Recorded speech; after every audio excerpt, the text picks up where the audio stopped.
Hello, this video demonstrates how to add image to map by serialized JSON object. Follow the instruction here. Let's go to the Windows machine.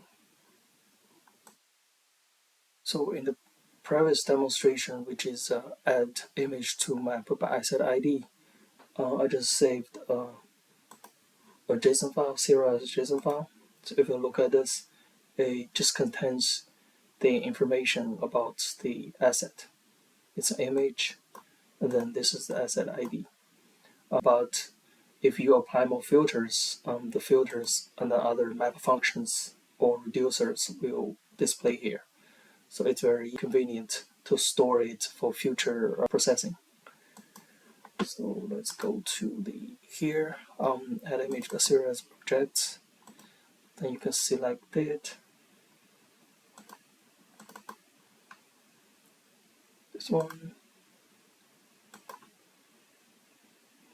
Then the same thing, it will retrieve the information.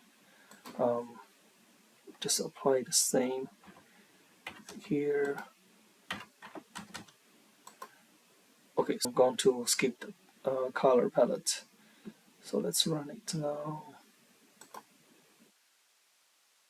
Yeah, then you can see that there's a new one added with gray style because I did not specify the color palette.